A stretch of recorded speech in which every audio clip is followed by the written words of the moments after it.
Pressure is mounting as lawmakers on both sides of the aisle are trying to avert a government shutdown before funding runs out today at midnight. Joining us this morning to give us an update is Hawaii's congressional representative, Jill Tokuda. Thank you so much for joining us this morning. Good morning. Thank you for having me. So can you give us a quick temperature check on where we are in reaching a deal, or do we need to brace for a shutdown?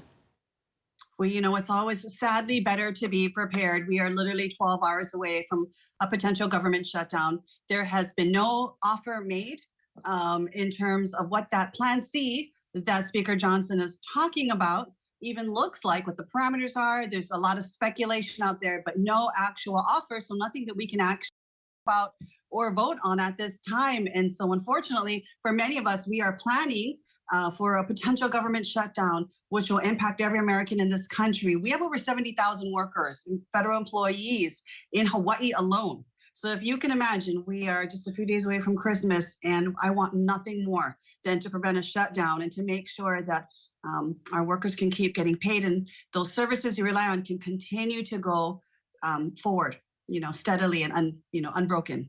And can we get into that a little more? You were saying that the compensation is going to be impacted and some of the services. What does that look like locally, and how does this shut down, if it's going to happen, which it sounds like it is, how is that going to impact Hawaii? Well, I hold on to hope in these last few hours here in Washington, D.C. But the most important thing to know is services will continue.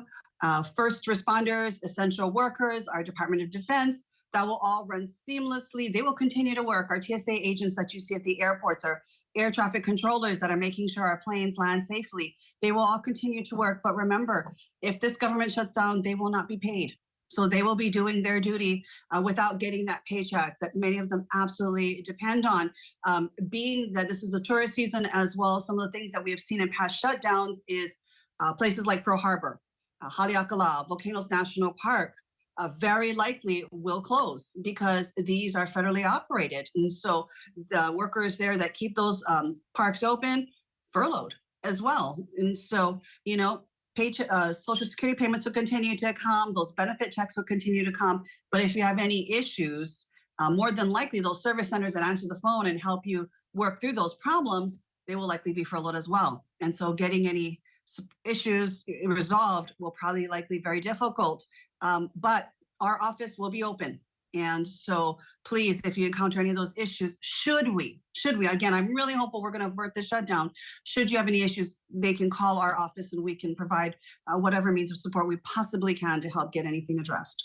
Do you have a timeline of how long we can expect this shutdown to last?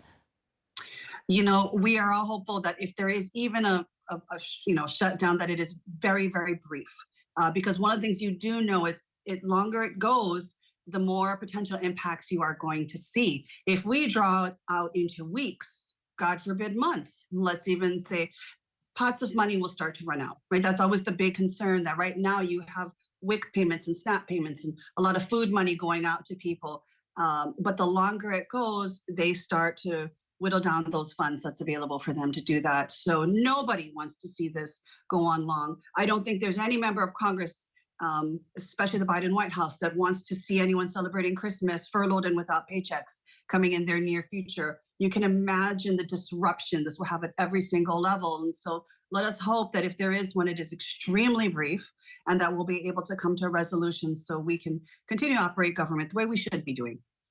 And, I want to also mention that in the last deal that didn't make it through, we were expecting $1.6 million to go into the Maui disaster relief aid. So is that going to be off the table? What can victims of the wildfire expect if there's going to be any disaster relief fund? And actually, I think the number was closer to $2.2 billion when we took a look at all of the support that would have been coming from the $100 billion supplemental disaster aid package. We've been fighting for months here, calling on that. Bottom line is disaster aid is never off the table. We have to keep fighting for that constantly, both in the supplemental that's coming up and throughout this incoming Congress that we're about to start literally in just a month, less than a month, in fact. And so that is something that for many of us, it's very close to home. We need that aid. We need that aid to come home.